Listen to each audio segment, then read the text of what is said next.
फिर शुरू हो गया है लाइट शो। और देखिए, ओह इट्स अ ब्यूटीफुल, बिल्कुल क्लॉक टावर के। बहुत ही काबिल घुड़सवार हमने गाया जी हुजूर, उन्हें जंगल में पेश किया जाए जी हुजूर। हम आपको सादत खान बुरहान उल के खिताब से नवाज कर आगरा का गवर्नर बना रहे हैं। ज़्यादा नवाजी के लिए शुक्रिया हुजूर, बंदा आपका खादिम है। हमें आपसे बहुत उम्मीदें हैं। हुजूर सादत खान बुरहान उल मुल्क ने सैयद भाइयों को हरा दिया। बुरहान उल मुल्क ने आज हिंदुस्तान के बादशाह का दिल जीत लिया। उन्हें अवध की सूबेदारी से नवाजा जाए। लखनऊ में उस समय शेखजादों का बस चल रहा था, मगर बुरहान उल मुल्क हार मानने वालों में से न थे। उन्होंने शेखजादों को अपनी तरफ कर लिया और कुछ इस तरह वो अवध के पहले नवाब बने।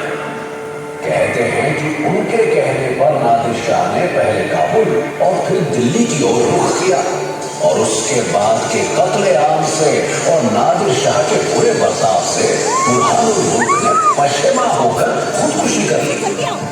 हुजूर, हुजूर, बुरहान उल मुल्क नहीं रहे। अल्लाह उन्हें जन्नत अता करे। हम उनके भतीजे और वारिस हैं। बहुत बेहतर जनाब। हम उनकी अधूरी आरज़ू पूरी करेंगे। आप पानी के अंदर देखिए, फाउंटेन के अंदर एक पूरी वीडियो चल रही है। शायद इसमें अच्छे से कैप्चर ना हो पा रही हो, पर और करेंगे तो आपको दिखेगी वो। जंगें लड़ी और जीती। तारीख उन्हें सफदर जंग के नाम से जानती है। शुरुआती नवाब वजीर से ज्यादा दिल्ली के दरबार के मसले सुलझाने में मशगूल रहते थे। मुगल सल्तनत के लिए आपने जो कुछ भी किया उसके लिए हम आपको मीर आदेश बनाते थे। नवाजी, जंग हमें समझ नहीं आती, और जनाब सफदर जंग को बहुत रास आती थी। उनके बेटे शुजाउद्दौला ने वालिद की मौत पर दिल्ली में एक आलीशान मकबरा बनाया, जो दिल्ली की सबसे हसीन ऐतिहासिक इमारतों में शुमार है। शुजाउद्दौला भी हुकूमत के दायरे को बड़ा करने के लिए जंग फतह करने में लगे रहे।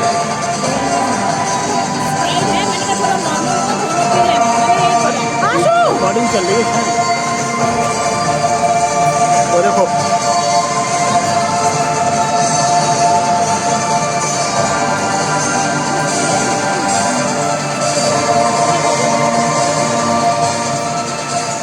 मैं तो सामने से जाकर कवर करता हूँ इसको, सामने से अच्छा कवर अप हो गया।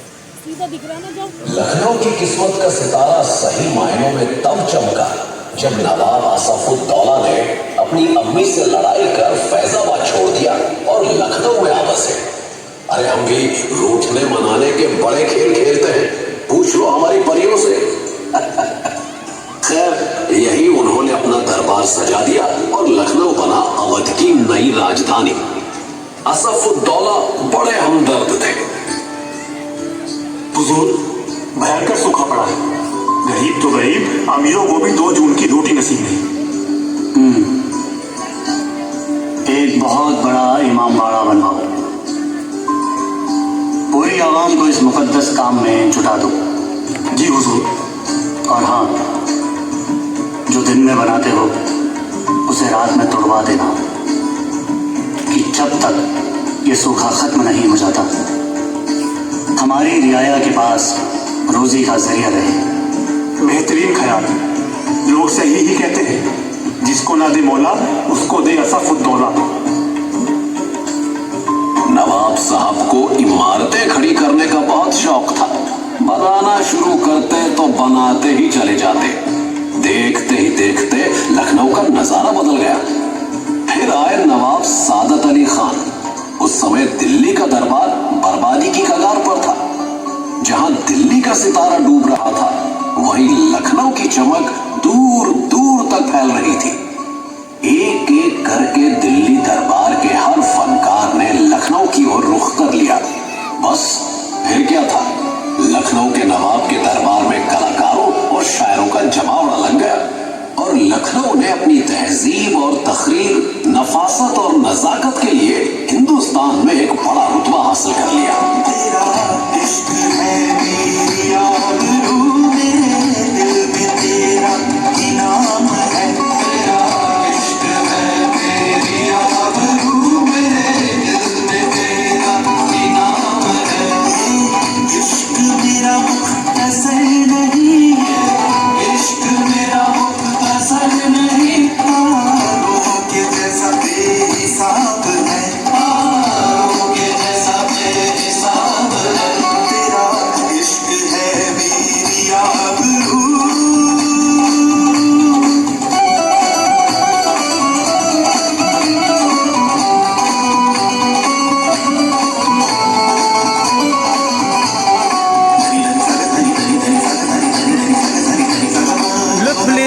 शानदार लाइट शो का।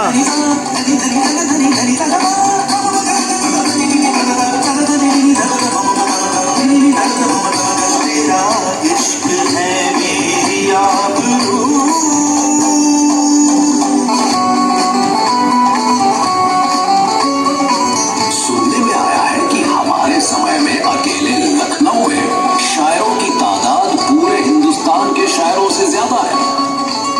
मसनवी के हम इतने कायल थे कि खुद ही मसनवी लिखने लगे और अपना पूरा इश्कनामा बयां कर डाला है।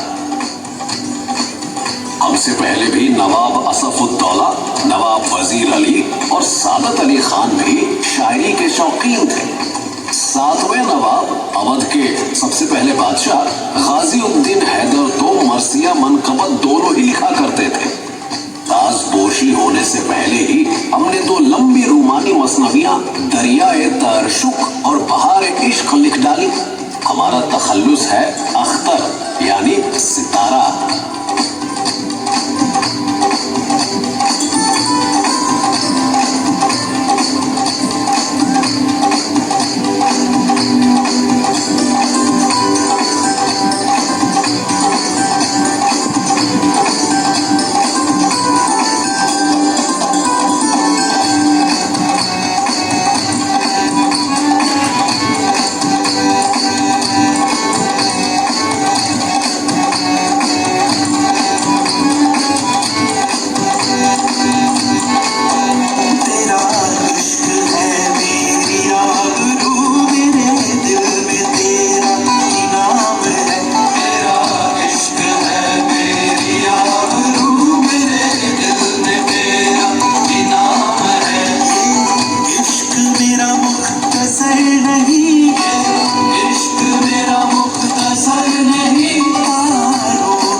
कैसरबाग में हमारे महल खास मकान से कुछ ही दूर हमारी महारानी खास महल का मकान चौलखी था। शाही हजाम अजीमुल्लाह से हमने ये 4 लाख रुपए में खरीदा था। चौलखी से कैसरबाग के रास्ते में एक घना पेड़ था। कैसरबाग के मेलों के दौरान हम बदन पे चले मोतियों की राख मले गिरुए वस्त्रों में जोड़ी बन इसी पेड़ के नीचे बैठे रहते थे। जले मोती यूं कि हम जोगी तो हैं पर शाही हैं। हर साल सावन के मेले लगते और पूरी आवाम आती। शर्त बस एक कि सब गेरुए वस्त्र पहनकर आए, रंग जाए, भीग जाए सावन में, सब एक होकर जश्न मनाए। गिरा गिरा आए बदरवाकारी,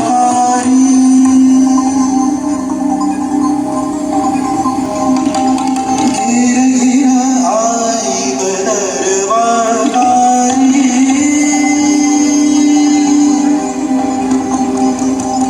गिरा गिरा आए बदरवाकारी,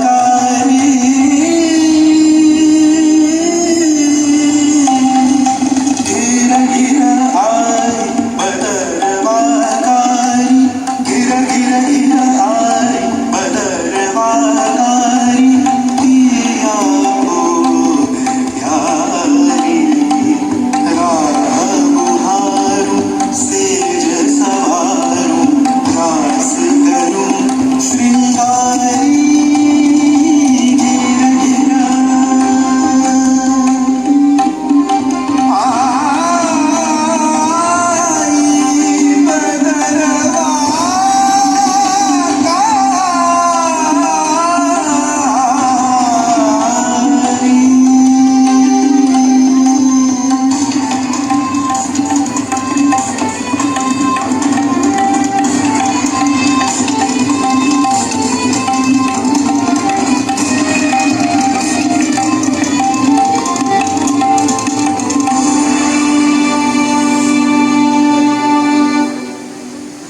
मेले का ख्याल नवाब साहब को क्यों आया? एक दिन वो हजरत बाग में एक केले के पेड़ के नीचे बैठकर अपनी लिखी हुई मसनवियां पढ़ रहे थे। तो फिर पढ़कर ना जाने क्या भूत सवार हुआ कि मजनू की तरह होश खो दिए। क्या कह रही हो?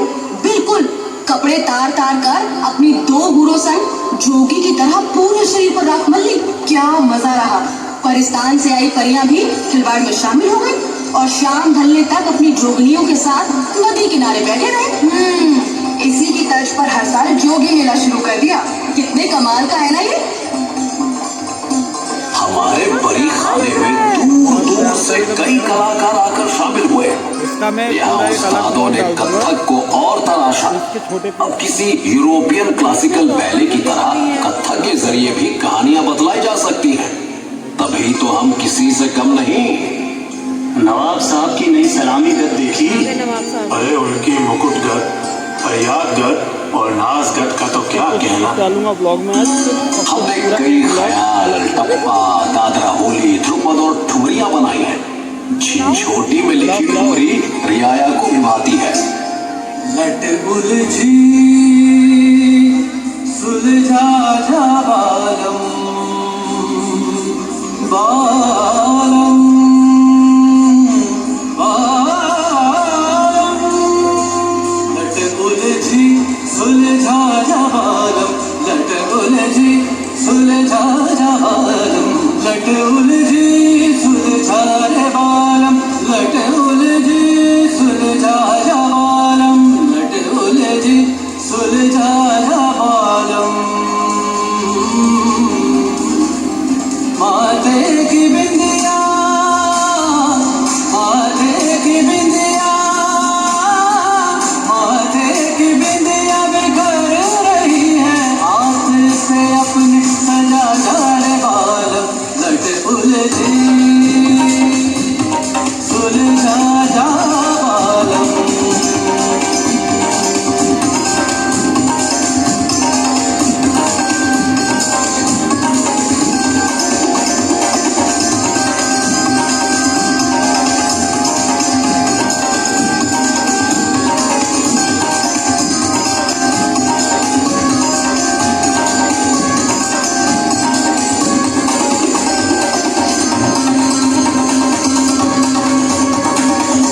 बड़ा ही शानदार एक्सपीरियंस है ये।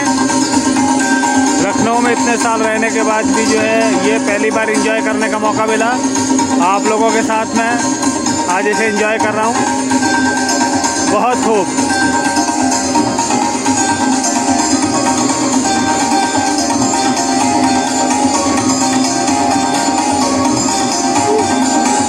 ब्यूटीफुल है ना। वहाँ से कुछ दिख ही नहीं रहा था, यहाँ से बिल्कुल क्लियर है। हम श्री कृष्ण, राधा और गोपियों के रहस्य नृत्य के बड़े कायल थे। हमारी निकाही और मुताही बेगमात में से कई परिखाने का हिस्सा थी। इनके साथ हमने कृष्ण की रास लीला रचाई और नवाब नासिरुद्दीन हैदर के समय की जलसे वालियों और मैथिली लोक नृत्यों से रस लेकर हमने रास लीला को एक नाटक रहस्य का रूप दिया। लखनऊ की तारीख में शायद ही कभी शहर की गंगा जमुना तहजीब की ऐसी उम्दा मिसाल होगी।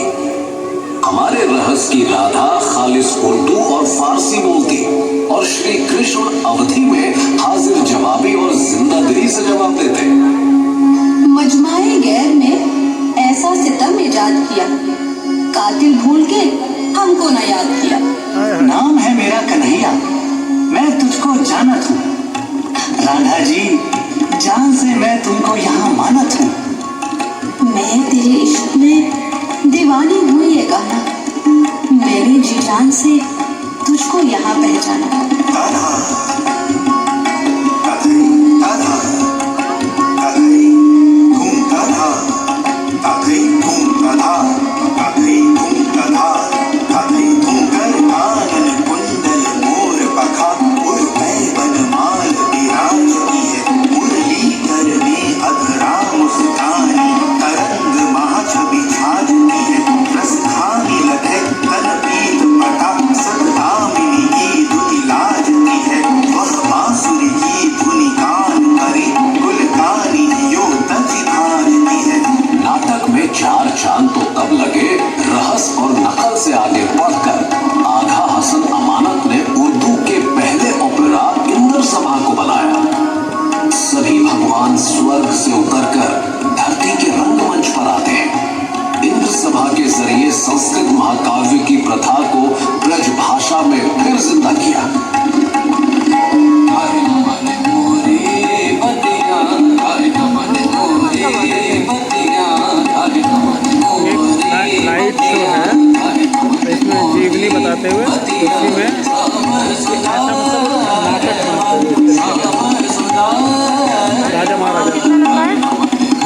है 10 मिनट का होता है, आधे घंटे का होता है।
बसंत ऋतु में हमने दरियाए तारशुक का नाटक पेश किया।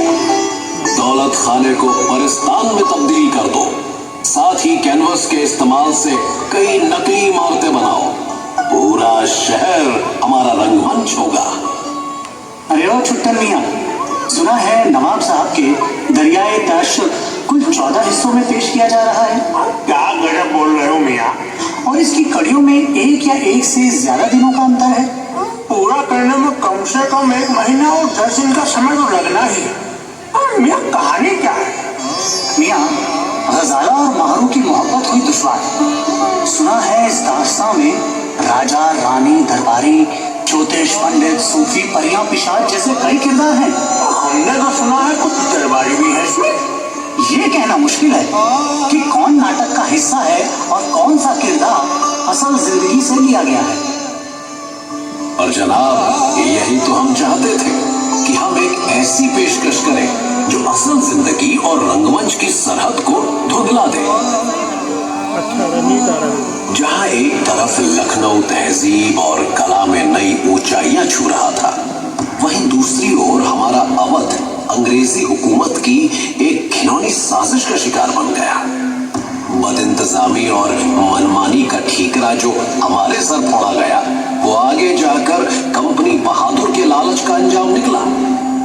अंग्रेजों ने नवाब को तो अवध से बाहर कर दिया, पर क्या दुनिया की कोई भी ताकत अख्तर को अपने वतन से महरूम कर सकती है? अवध तो अख्तर के दिल में बसता है, उसकी जान में बसता है। जब तक अख्तर की गजलें रहेंगी, अवधी शान भी कायम रहेगी। आज रात हम अवध से कलकत्ते के अपने निवास मटिया बुर्ज को निकल जाएंगे। दोस्तों, शाद रहो, तुमको खुदा को सौंपा, हमने अपने दिले नाजुक को जफा को सौंपा, कैसर बाग जो है उसको सबा को सौंपा। दरो दीवार पे हसरत से नजर करते, खुश रहो अहले वतन, हम तो सफर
1952 में भारत की आजादी की पहली लड़ाई छिड़ गई। नवाब साहब की बेगम हजरत महल ने अवध में इसकी बागडोर संभाली। उनके बेटे बिजरिस कद्र को नवाब करार दिया गया। लड़ाई के दौरान जाबाजों ने कई इलाकों पर कब्जा कर लिया। रेजिडेंसी की दीवारों पर उनके बुलंद ख्याल आज भी दिखते हैं। फिर आजादी की लड़ाई में खिलाफत आंदोलन लखनऊ में जोर शोर से उठा और ब्रिटिश शासन के खिलाफ एकजुट विपक्ष पैदा किया। लखनऊ में आजादी के संघर्ष के कई निर्णायक पल गुजरे। महात्मा गांधी, जवाहरलाल नेहरू और मोहम्मद अली जिन्ना 1916 के कांग्रेस अधिवेशन के दौरान पहली बार एक साथ आए। यहीं लखनऊ पैक्ट पर दस्तखत हुए। नरम दल और गरम दल एक हुए। राम प्रसाद बिस्मिल और साथी क्रांतिकारियों का काकोरी कांड और फिर मुकदमा भी लखनऊ में ही सरंजाम हुआ। आजादी की लड़ाई और उसके बाद उत्तर प्रदेश की राजधानी बने लखनऊ ने कई मुकाम हासिल किए हैं। लखनऊ की गोमती नदी ऐसी हर घटना की गवाह रही है और आज भी उसकी ठंडी बयारों में घुली मिली है इतिहास की खुशबू। यहाँ क्या कुछ नहीं है जनाब, लजीज मुंह में घुलते कबाब, महीन बेहतरीन चिकनकारी, रसीले मलिहाबादी आम, पुराने लखनऊ शहर की शान, हजरतगंज बाजार की धनक, शाम अवध की चमक और जाने कितना कुछ लखनऊ पर चार चांद लगा रहा है। इतिहास और भविष्य कंधे से कंधा मिलाकर चल रहे हैं यहाँ।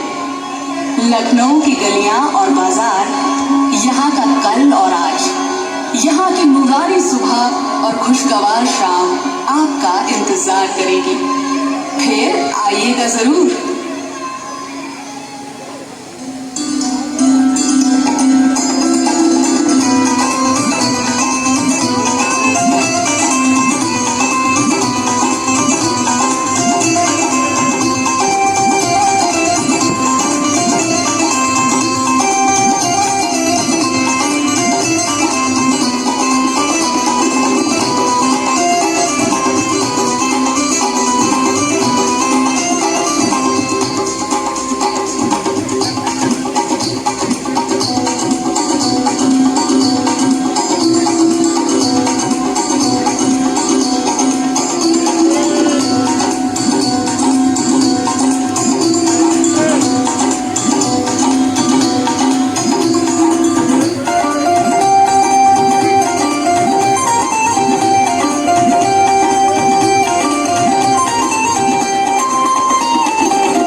जय हिंद।